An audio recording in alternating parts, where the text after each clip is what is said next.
we're not sure why we only have one participant, but we just pick a day at a time, and it may not be good for anybody but you. So we'll share the recording later. Before we get started, I want the other folks in the room to introduce themselves, because it does take a village to do this.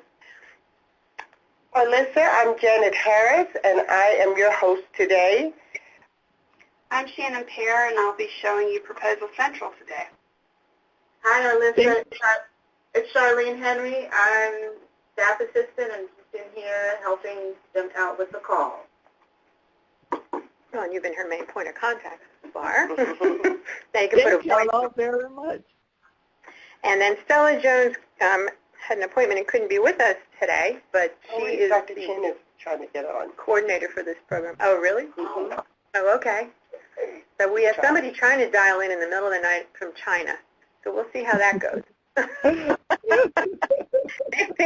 We'll just give him a second. I understood that you were questioning whether it mattered how long since you've gotten your MSW. Did I understand that correctly? Yes. Yeah, we Once don't care. I read that I had to have a GRE exam, I was just wondering about the GRE in terms of not being in school for a while to have to take that, and I wanted to know whether or not taking the GRE and not scoring like extremely high on the scores, would that be something that would hinder a candidate from being accepted into the program? It might, well, it's something that would catch the reviewer's attention, I would say. There's a lot of schools that aren't even interested in GRE scores anymore. Do you know where you're planning to go to school, and they require the GRE? I don't know that yet. I'm still searching. I'm looking. It's just difficult to get programs that are specifically geared towards research in oncology. Mm-hmm. I haven't been able to find one yet. Okay. Well, if you need some help maybe identifying a school, perhaps that's something we can talk about offline. Okay? Thank you. All right. Well, I don't think he or she is completely connected yet, but I think we're going to get started a few minutes after 3. Hi, all. Oh, great. Okay. Great. Wonderful. Let them know that we I will. I'm doing it right now. Okay. So welcome, Arlissa and Chi. We just had introductions. Thank you. Hello? Yes, I'm here. This is Arlissa. Oh, yeah, no, I know, Arlissa. I was just getting going and welcoming. We have another participant now, so now there's 2 of you. In any case, we are taping this session, so we're going to mute the phone lines just in case your dog starts barking or something. And we'll take questions at a couple points in the session. We're meeting. Oh. Jan, Yes, Shonda. you can see how to right-click and mute participants. I'm about to see right now. Just hover over their name. Okay.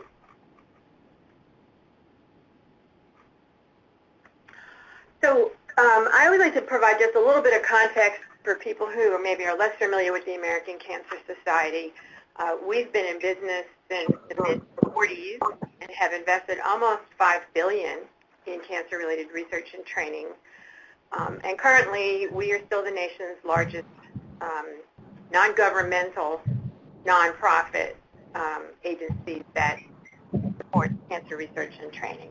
So the government has very deep pockets compared to us, and pharmaceutical companies also support a lot of research. But in the nonprofit space, we feel very proud of being able to provide so much help. And we also feel that our program is a very strong one because 47 of our researchers have received the Nobel Prize, and perhaps you're the next in line. And if you focus down a little bit on our extramural research and training program, these are some very broad mandates. We have been focused on beginning investigators, including doctoral students, since I think 1996. And with just a few exceptions, we don't tell people what to do their research on. We look for the best ideas, and our reviewers assess them. That said, we do try to balance our portfolio, so we have a number of areas, and you'll see a graphic of that in a moment. And we have had a long-standing priority funding program to reduce health disparities and improve health equity. But what I know you're interested in today is our training grants for health professionals. And we have a number of them, but today we're going to talk about the Doctoral Social Work Training Grant. So here is how the department is organized. This is not everybody. It's sort of a quick and dirty picture, but as you can see, we have 6 different program offices. We fund research across the continuum. And over there on the right-hand side is the group of programs that I'm responsible for. And I have social work, SW, circled because those abbreviations represent all the committees that help us by peer reviewing the applications. And so there is a social work training committee, and they are the only reviewers who see these applications, and they're all experts in oncology social work and oncology social work research. So you can feel, I think, confident that people who have the correct expertise are looking at your grant. And so these committees, all told, review all the applications that come in the door each year. There's about 1,500 of them, and they recommend all the ones that they feel are strong enough to be funded. In the area of health professional training, what we're really trying to do is make sure that research findings are applied as broadly as possible in cancer prevention and control, so that we want to get a lot of really excellent folks out in the world doing research and disseminating their knowledge. And last year, we funded about $2 million in health professional training grants, all told. So this is the main event, the doctoral training grant information. So the reason we have this program is we really want to strengthen oncology social work in general by getting more oncology social work researchers active. And so you need to be accepted or enrolled in a program. You can't be in the process of applying because the institution has to assist with your application. You need to be a full-time student, but you don't need to be a U.S. citizen. So if you are a permanent resident or a foreign national, you may apply for this grant, but you're going to have to certify that you have a visa that will allow you to stay here long enough to complete it, because we really would hate to have you get like halfway through your program and then have to leave. You have to be applying to an accredited academic institution in the U.S. So if you're a foreign national, you have to come here and do your doctorate here. And you're going to have to demonstrate that there's oncology social work content in your program, which can be a challenge because there's a limited number of oncology social work researchers in the world still, and every school of social work does not have people doing that kind of research on faculty. You're also going to need to identify an expert mentor and describe the faculty support and the resources that are there. But if you are successful, you can receive up to 4 years of funding. It's $20,000 a year. In order to get the second 2 years, you have to send in a renewal application. And we include in that funding for travel to an annual institute that all the grantees and their mentors are required to attend. And one thing to probably put out there right now is that the committee really encourages students to be thinking about your research topic in all phases of your program. So regardless of where you are, you ought to have an idea of what you're really interested in researching, and that probably comes from your previous clinical practice or maybe other activities. And as you're going along, you're going to need to be sharing the progress that you're making and how your thinking may be changing, and it probably will as you gain knowledge and expertise in your program. So just keep that in mind, and you will see that in the materials. That's a message they really wanted to convey. I'm going to go through each of the sections of the application as far as what you need to provide. And you should know that the review criteria for the application are included in the materials, and they parallel each section. So you can see what the reviewers are looking for and what you need to provide. So the candidate information is the first half of the application, and that's about you. So you have to have an MSW. You can be in an on-campus or a distance or a blended program. We don't really care. We want to know where you are in your program, though. So we need to know what % of your program has completed, if you're in a program, what your GPA is, et cetera.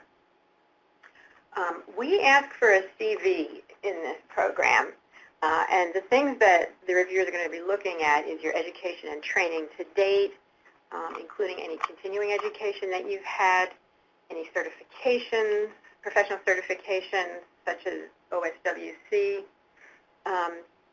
your membership and your level of activity in professional organizations. So being a member of AOSW for your entire life is nice, but it'd be even better if you could demonstrate that you have participated in conferences as a presenter or on committees, or even if you've taken a local leadership role.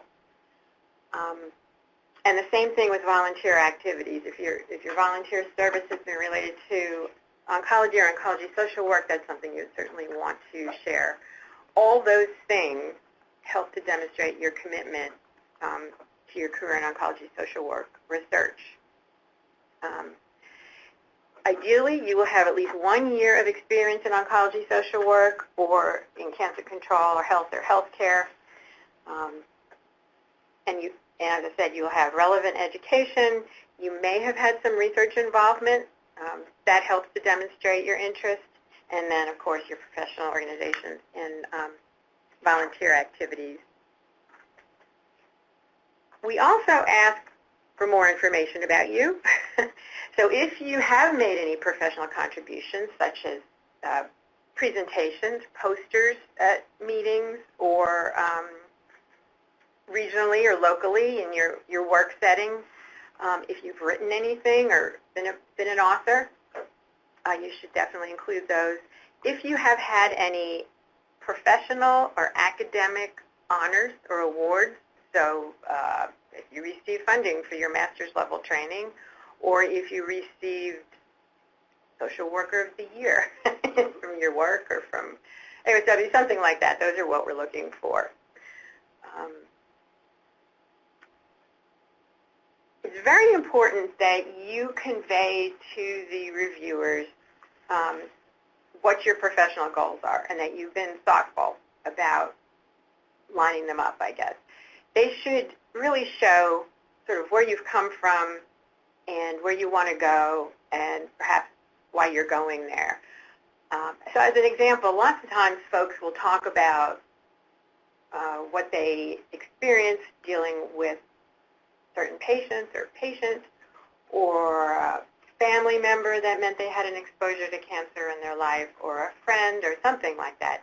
You don't have to share private information, but it is helpful to know what your personal stake is in being an oncology social work researcher, and for the reviewers to understand that there's a real passion behind what you're interested in doing. The other things that count as information about you are your letters of recommendation, and you should get one from your preceptor, but you should also get two from two other people who are in a position to attest to your potential to be successful in a doctoral degree program, and to be productive in your area of research. So it's tempting to ask your best friend who will only say very nice things about you. But what you really need to do is identify somebody you have worked with in a professional capacity who is able to address those issues. Sometimes it's helpful if you're in school, you've been in school recently, to identify a faculty member because they're certainly in position to say whether you're able to be a strong student. So be thoughtful about who you're asking to write those letters. And then we also ask that you get a letter of support from your local American Cancer Society. So this is a letter of support, not a letter of recommendation. And really what it is an opportunity for you to introduce yourself to them and for them to learn about your interests, and maybe you guys will find some mutual interests. But we can also help you identify somebody to provide that letter of support. I know if you're not connected to the local ACS, that might be a little challenging. So the next section of the application is all about the programs that you're entering. And so the committee is really going to be looking to see how well you fit with the program and how well it is able to address your goals and support your proposed research. So you're going to need to provide a rationale for why you chose the program that you are going to. And it should be more than geographic accessibility, because you're going to need to find people who are doing research in your particular area, even if they are not social work faculty. And you're also going to need to share what content is in the program and what resources it offers. You know, is there a cancer center? Do you have access to a patient population if that's where you want to do your research? Those kinds of things. The committee is going to be interested in knowing what coursework you've taken and what you plan to take. So even if you've completed coursework, they want to see what you've learned, and particularly whether you've taken courses that will support your project. And it may be a little premature if you're in your first year or not in school yet, but you should be able to lay out a plan that may change over time, but and they'll make suggestions if they think there's other content you need to include. We also ask for a timeline. So again, this is likely to change, and that's fine as long as you justify the changes, but the committee again wants to see that you've thought about how long it might take you to get through this program and identified, feasible milestones. You do need to put dates in there. You can't put in TBD, even if that's the case. And you'll see on this timeline that it's written from the perspective, or it's organized from the perspective of somebody who's completing a dissertation. If you are doing the 3-paper option or one of the requirements before you get to proposal defense is that you do an integrative paper, those are all things you can add to the timeline or adjust it. There's no reason to give us a date for when your dissertation is going to be done if you're not doing a dissertation. So we're pretty flexible. They just really need to understand what your timeline is and what you're going to be doing along that timeline. So there you go, again, reminding you that you need to be thinking about your research topic in all phases of the program. And now, depending on where you are in your program, there are 2 different outlines to be completed about your proposed research project. They're the same in that you need to do a strong literature review of the topic.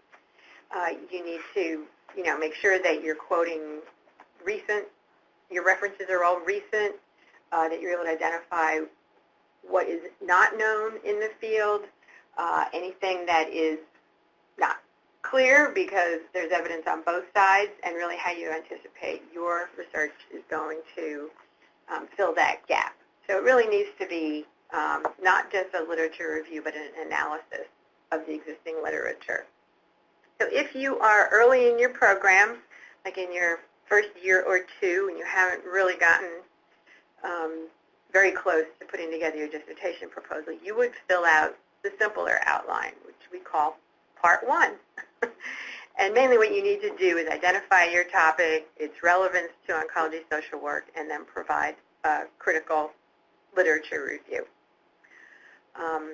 And then also describe who the available faculty are at the institution that will be able to assist you with this and maybe be part of your dissertation committee, and what resources are at the institution that will allow you to do this research. If you are further along in the program, so you're either approaching a dissertation phase or you're in the dissertation phase, we'll be looking for a more detailed outline. And in that case, in addition to your literature review, you really need to include the research question, your specific aims, your methodology, data analysis plan, and who your dissertation committee is going to be. Now, you may not have everything exactly lined up, so just be clear about where you are in your program. It's not good to get too far ahead of yourself if you're very early on and you really, there's a chance that a lot of things are going to change. But if you're pretty close, then go ahead and fill out outline 2, because really the feedback that you get will be helpful regardless of whether your application is approved the first time or not. In both plans, you need to provide a statement about the relevance of this research to your previous work or research interest if you've been engaged. And that kind of focuses back or refers back to that statement about where you've come from and where you want to go. So that should not be too tough. If you're not sure which outline, don't hesitate to get in touch. We can sort of talk through it. And I don't think either of you are resubmitting, but if you are resubmitting, and you would be resubmitting with a research plan Part 1, you would need to make clear to the reviewers why you're still doing a 1. and they still will be looking for progress, because in a year or so, your thinking may have developed. So the second half of the grant is titled Institutional Information, and ideally, that's going to be completed by your mentor or by you and your mentor.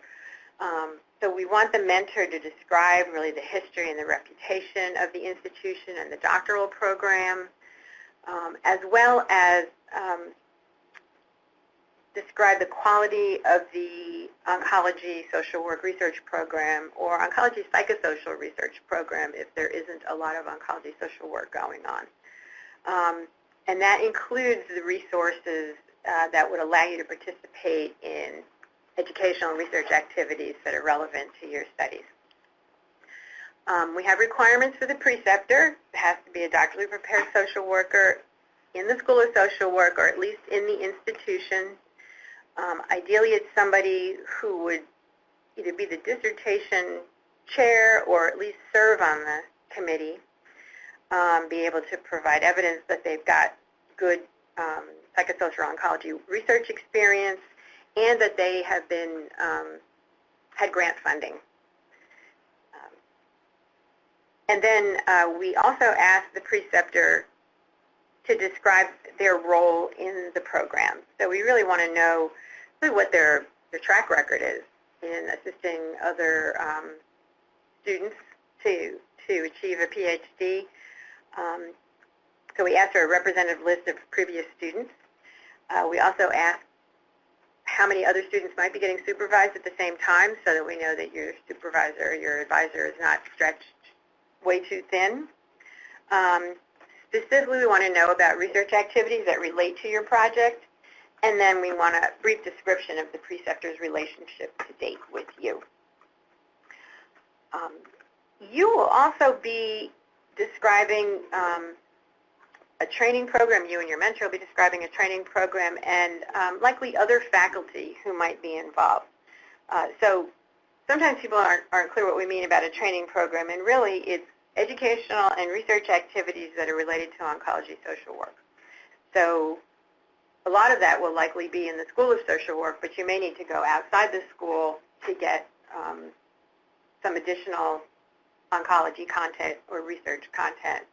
And that's fine. You know, so if you're at a place that has a school of medicine, and that's where all the heavy-duty oncology researchers are in your area, then you should be reaching out to those people to participate in your training. And they should really be planning it with you because they're going to be experts in your area and they're in a position to guide your educational experiences. The training program can also include outside activities like I don't know, seminars at NCI or something, or at a continuing education conference. And so you would also identify those opportunities here and indicate that that's part of the travel funds that are part of the grant would be used for you to attend. You just can't use the grant funding. You can't charge international travel for the grant. So those are all the components of the grant application. And maybe before I touch on peer review, I'll just pause and see if there's any questions about the content of the grant application. And I know, Chi, you might have to type.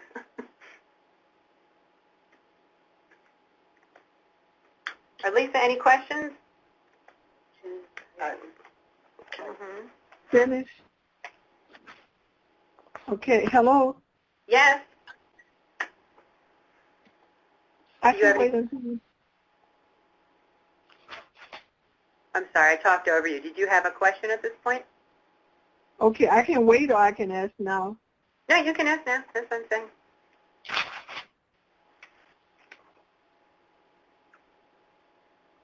Go ahead, Arlisa. Okay, so you've already addressed the portion that I had about, the question that I had about the portions, some of the portions of the application required that the university completed it, so you've taken care of that. But as a potential candidate, I consider myself to be a non-traditional student, as well as lack perhaps the medical or research experience that some candidates may possess. What advice could you offer me so that I can have a more successful journey? Lisa, we should probably make an appointment to talk offline, and then you know, I can find a little more specifics, and then hopefully strategize with you about that. Okay. The other question. Go ahead.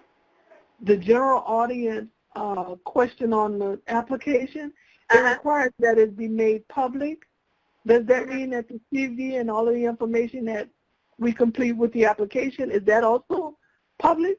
Nope, just the general audience summary. Okay, so what is the general audience summary specifically?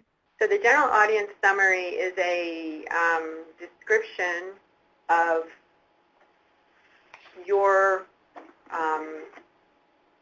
plans for obtaining your doctoral degree.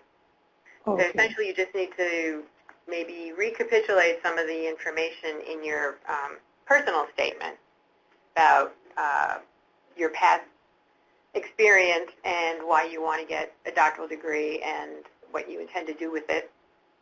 And there is an example in the material for you to take a look at. So that's something that if the grant is funded, we share with our regional offices because they raise all the money, and they will be the people you will most likely be in touch with because they're local. And so they're interested in knowing who is being funded and what they're doing.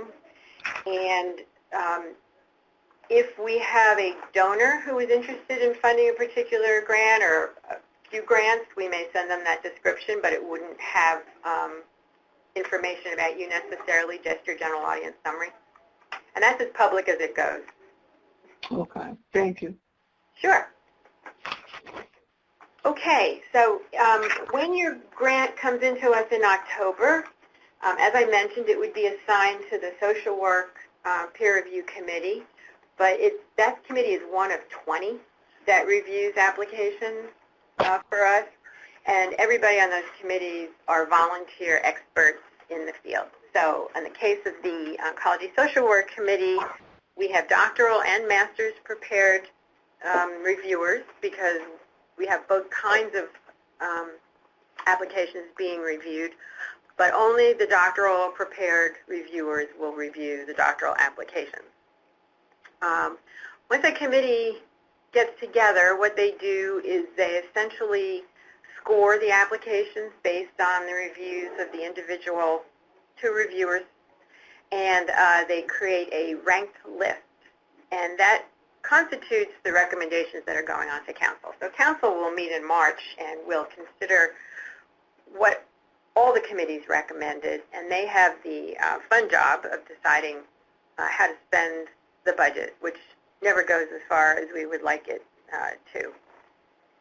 The other thing you need to keep in mind is that on both our peer review committees and on our council, we have folks who are not experts in cancer research or social work.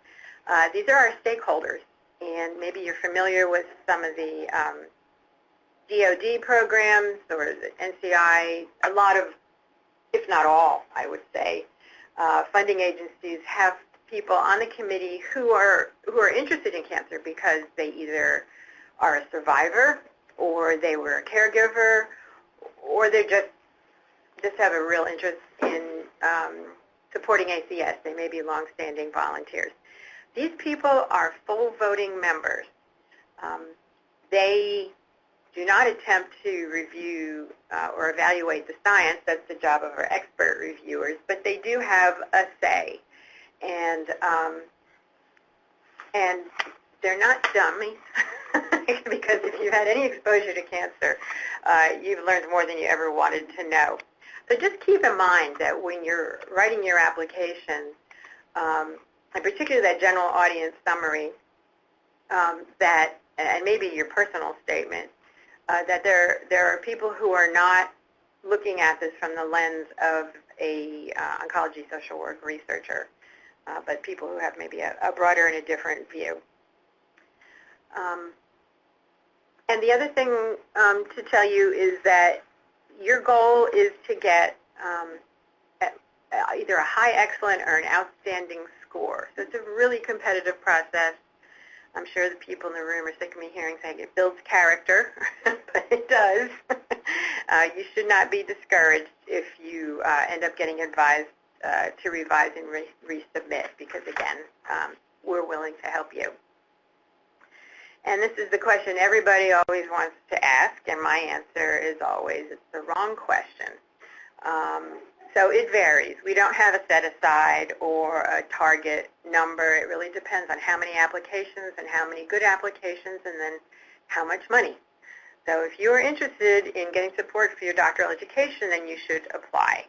And you need to make it as strong as an application as possible, so that it will be rated outstanding. And the best way to do that is make sure that you follow the directions to a T and ask questions if you have any. I can tell you that our funding percentage is pretty high compared to perhaps like our large research grant applications, which have very big budgets. So the funding rate has ranged from 40% to almost 90%, which is kind of unheard of. So your chances of getting funded if you have a strong application are very good. And regardless, if your grant is approved, we're going to do everything we can to try and get it funded. So this is the last slide about completing your application and what happens after you send it to us.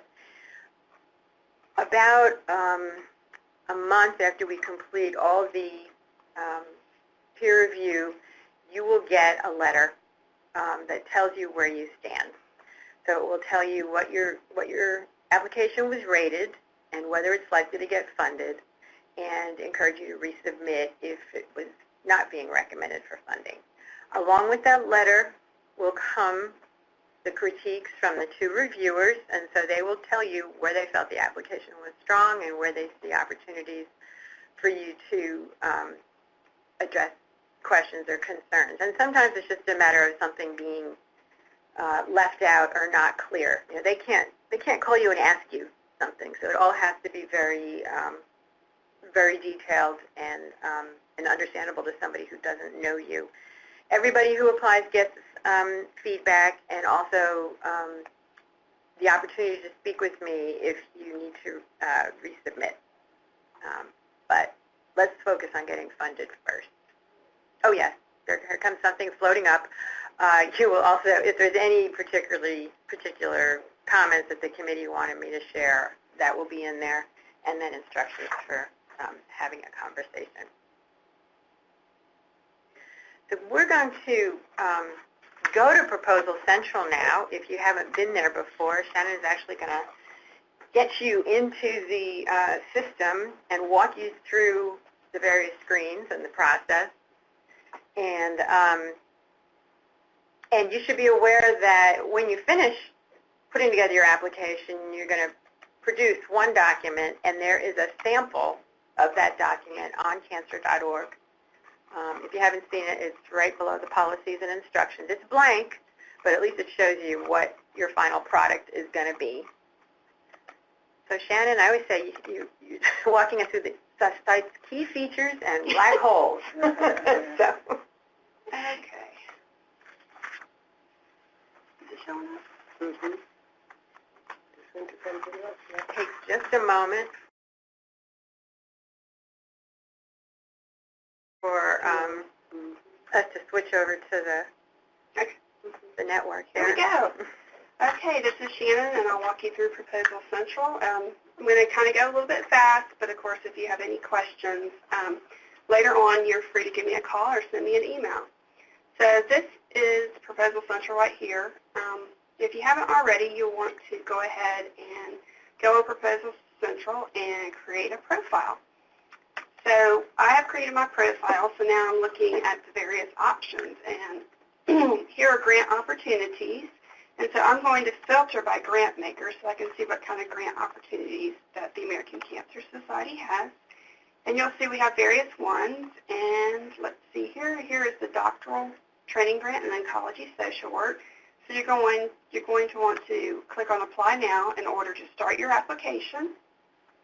You'll see where you will enter a project title. You will also select the program office, which is only one selection, which would be number 6, Health Professional Training Grants and Cancer Control. You will also see the total amount requested start and end date. We have pre-filled everything for you, so you do not need to change those numbers. And you'll scroll down, and you will choose your proposal type, whether it's a new one or a renewal. And if it is a renewal, then you would need to put the grant number in. Otherwise, you would put N/A. And the other question is this a resubmission? And you would click no. Let's basically say you're submitting for the first time. So it's not a resubmission. And you will go down to the next section, which is the peer review committee code. And you are going to want to put SW for social work, because that's the peer review, and it's just an abbreviation. And then it also asks whether this is the first time you're submitting your application or if you're submitting it for a second time. Resubmission, I'm sorry. Resubmission. Anyways, if this is your first time, go ahead and click on Not Applicable. We do have a lengthy document called the Scientific Misconduct, and that is something that you will want to review before you submit your application. Otherwise, it will not let you submit your application. So once you've read it, or even beforehand, you can go ahead and click on the Yes button, indicating that you, in fact, read it before you submit it. So in order to go to other sections of the application, you would need to click on the Save button. You'll see right now I cannot get to those other sections. When I hit the Save button, when I click the Save button, it's supposed to, okay, there we go. It'll show you that now there's hyperlinks and I can get to different sections. So the first part we're going to talk about is download the templates and instructions. So Ginger went over the various proponents of the program, and these are the templates that you need to download and work on offline on your computer. You will, once you're done, you will want to create a PDF in order to upload it, and we'll talk about that more towards the end. The next section you have the opportunity to enable others to access your grant application. So, for example, if you wanted to give your preceptor access, you're welcome to do that. You also do not have to give anybody access to your proposal. Also, if you do give somebody access, you have the opportunity to let them be just able to view it or edit. So you'll want to check on that. And the next section is applicant PI. When you create a profile, there's information that you are going to fill in. Basically, your name, principal investigator is you. You would, so when you create your profile, you're going to have your name in there, and there's some other information that you will need to fill in. And you'll see that I did fill in some of the information. I did put my position title in there. I didn't put the department I'm with or the street number. Well, I did put the street number, but anyway, so you'll see there's certain sections missing. Something that you'll want to do is if there's something missing that you see a red asterisk, it is required. So if you do not provide information where the red asterisk is, then you cannot submit your application. So I see there's certain sections of mine that are not complete. So I'm going to click on Edit Profile, which will take me to the profile I created in the beginning. And you'll see where the institution is there and all the other various information that you can fill in. So I'm just scrolling through so you can see it. Once you update that, if you need to, you'll go ahead and click on the Save button. Another thing that I wanted to point out is on number 4, which is personal data for applications. We're going to click on that. And we do need your date of birth. We do not need your place of birth, your hometown, anything like that. This is all optional except for your date of birth. We do need that. This information is helpful to us in regards to reports and statistics.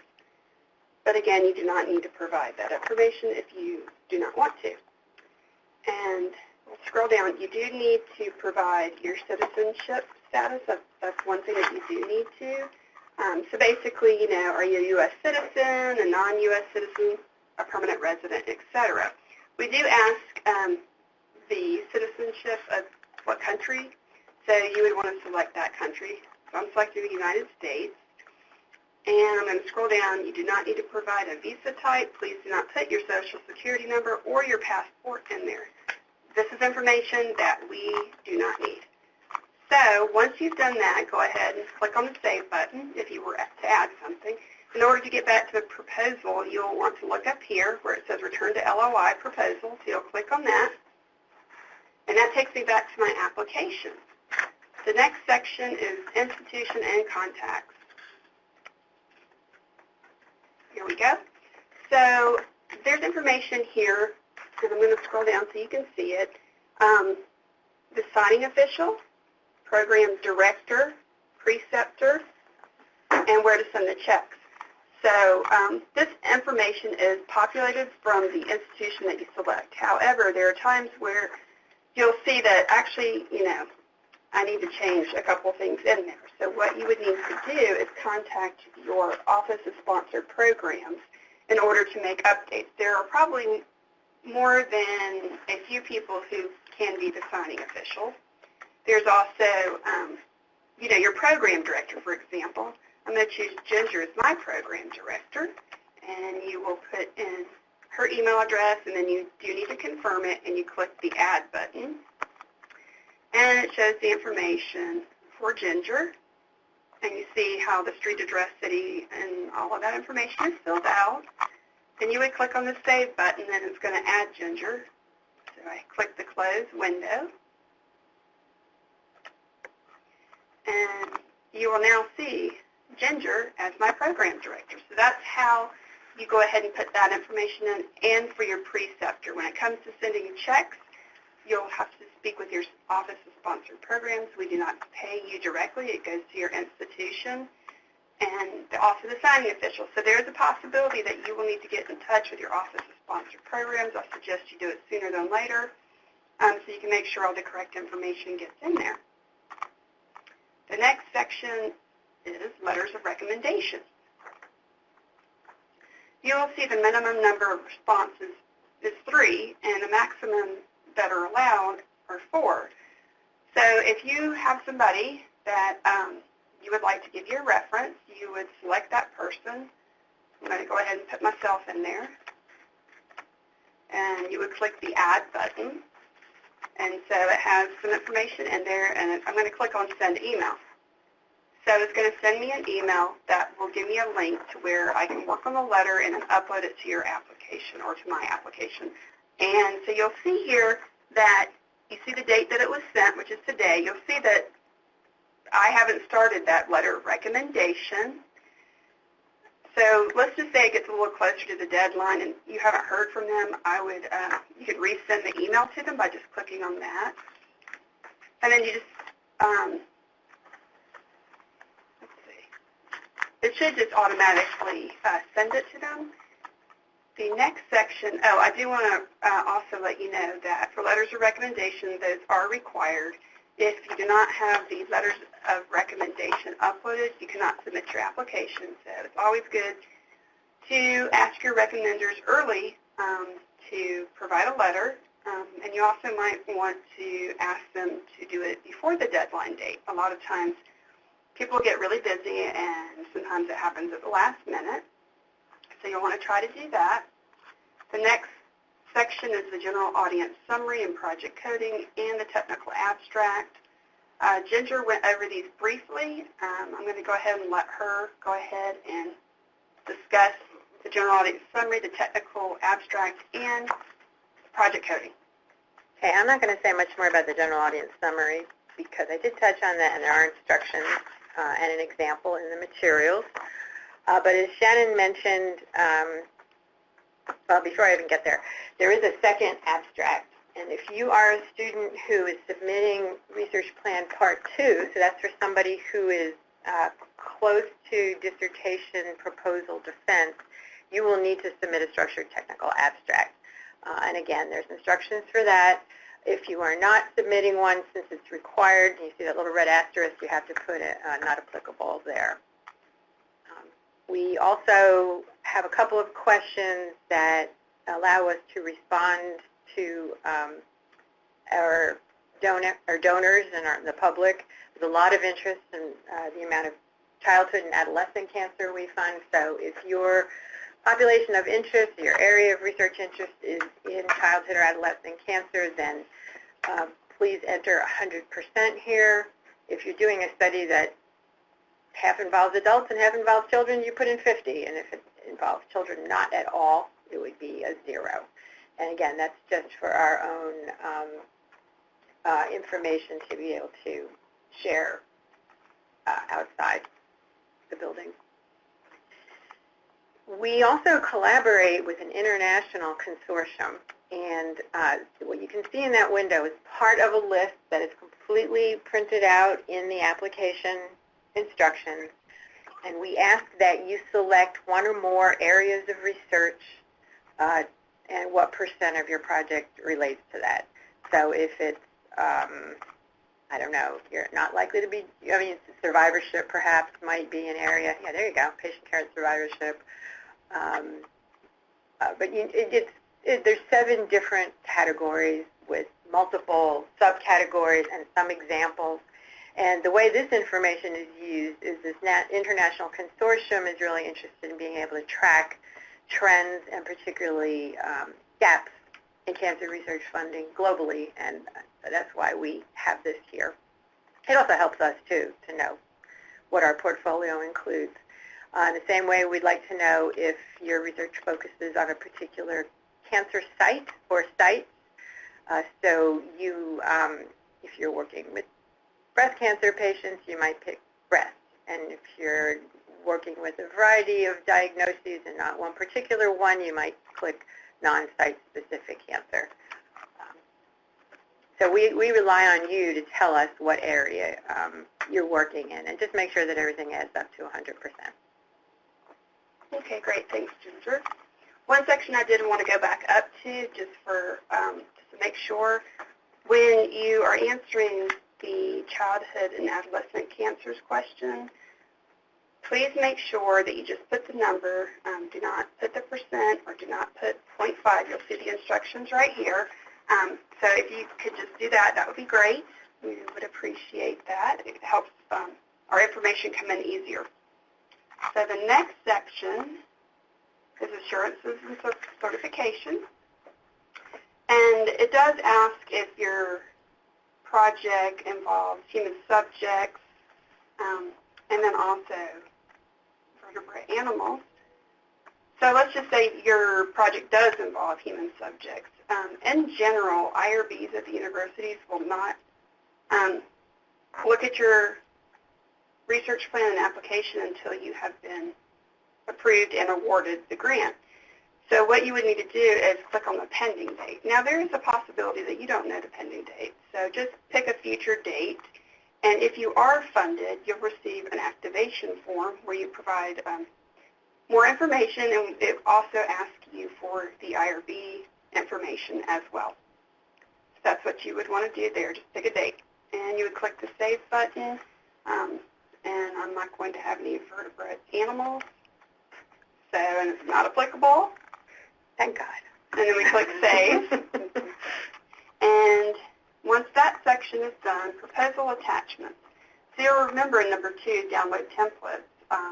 What you need to do is download those templates, work on them offline, and then you're going to upload them to Proposal Central. They do need to be in a PDF format. So in order to attach the file, you would click on Attach File, and you would select the attachment types. For example, let's just say I am doing Part 1. Once I do that, I will go into my computer, click on it, and pull the right file out and upload it. So one thing I did want to mention is your application prints out in the correct order. Make sure that when you're uploading Part 1 candidate information that you upload the correct document, which I'm sure you will, but I just wanted to mention that. You'll see all the different other required templates. There's one on here that's not required, which is reply to previous review. There is a template for that, and if you're not replying to a previous review, you do need to use that template and put n/A and then go ahead and update it, meaning upload it. And so basically you just go through that process and you upload your attachments. Let's see here. I'm going to go back. And the next section is the PI data sheet, which basically we've gone over for the most part. If you scroll down, you'll see like, oh, that's required, my date of birth. And you keep scrolling down, my citizenship. Oh, good, I don't have to put my social in there. So you've done all of that. If something were to be missing, like your date of birth, you would have to click on Edit Professional Profile and fill in that information and click the Save button and go back to your proposal. The next section is Validate. This is a button that will let you know what you've uploaded and what you have not. It lets you know what's required. If it's required and you don't have it uploaded, you cannot submit your application. So I'm going to click on the Validate button, and you're going to see that I don't have really any information. So you just kind of scroll through and you look, and oh, look, all my attachments are missing. You click on that. So again, you cannot submit your application unless these are uploaded. They are required. The next section is Print Signature Pages. And we do say here, you know, not to print your signature pages until you're completely done with the application. You can print your signature pages prior, but you'll want to make sure that certain sections are filled out. For example, the title page, your applicant information, your institution and contacts, and your general audience summary. So you can print it, and you would go here and click on Print Signature Pages, and it's going to pull the information up. And you'll see basically where the information, so you see I don't have my title there, so I'd have to go back and put my title in because you want all of this filled out before you start having signatures, before you start to go get these signatures. So that's the importance of that. And you'll see that Ginger is my program director. I entered that information online, and here it is.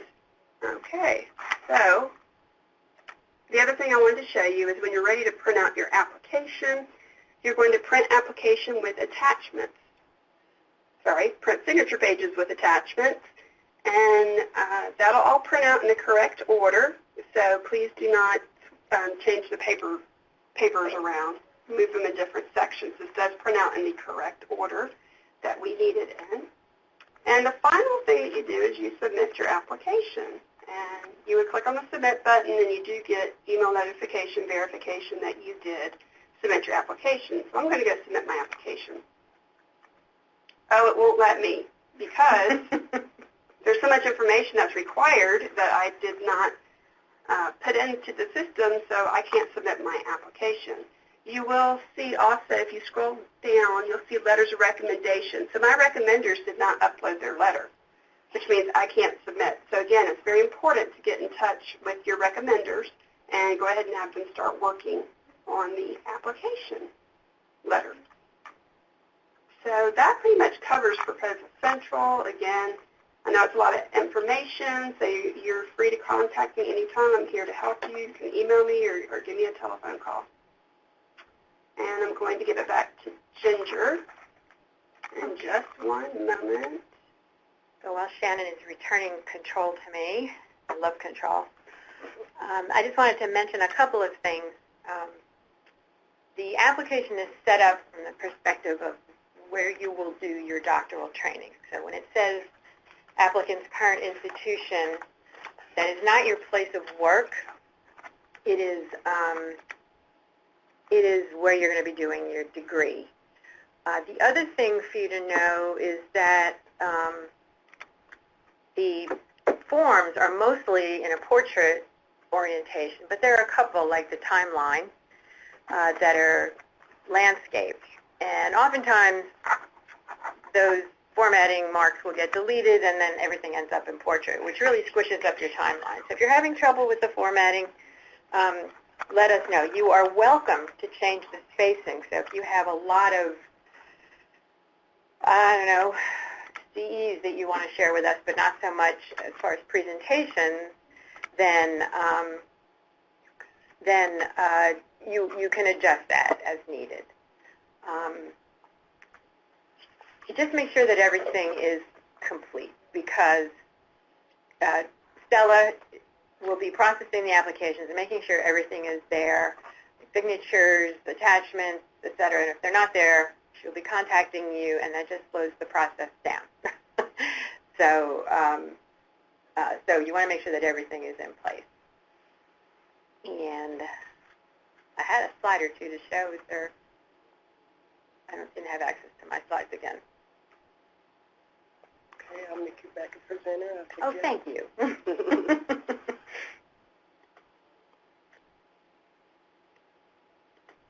Let's try it now. Oh, I had to change this. You know, I'm so spoiled.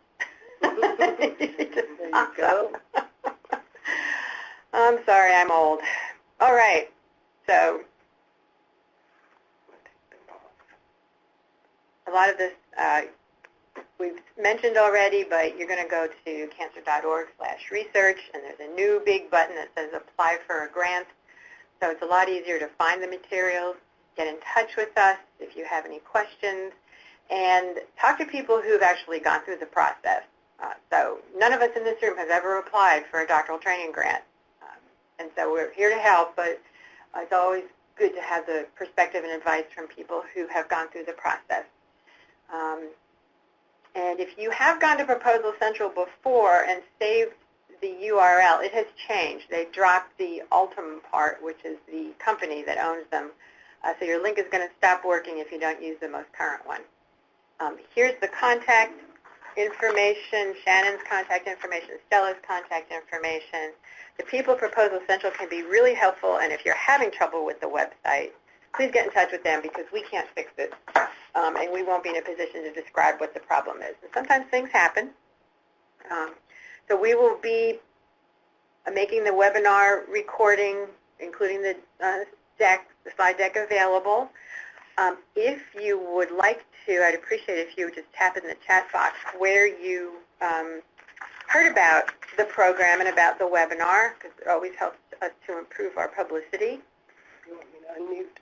And while you're doing that, I will just display our mission and our vision, and expect that you share the same and hope that we'll be receiving an application from you. Lisa, did you want to ask any additional questions now? I think Jan's taking you off the mute. Yeah, there you go. I think I'm okay with it. Thank you very much for all of the information that you've shared. I'm sorry if your head's about to explode. I know it's a lot, as Shannon said. It's a lot of information. But thank you very much. Okay. And doesn't look like she has any questions, so go to bed, Chi. We know it's the middle of the night in China. Or Lisa, if you want to go to bed, you can too. I know, right? we're all on the same time zone here, I think. So. When we start filling it out, that's when we're going to have all the questions for sure. There you go. Okay. Oh, yeah. See, it's 4 a.m. So, Arlisa, where did you hear about the program? I called the American Cancer Society. Oh, okay. And I asked if they knew of any information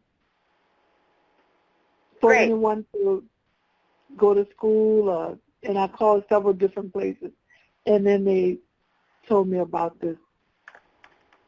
Well, that's good. I'm glad that the people who take those calls were able to find that information for you. So, okay, and it looks like she is typing again. Maybe we'll find out where they learned.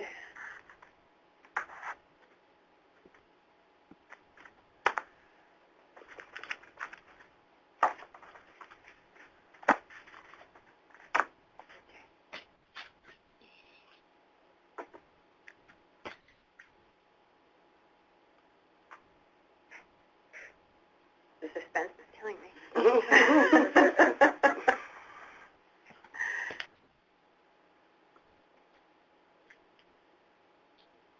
Arlisa, if you would like to sign off, you're welcome to. We're just waiting for a last.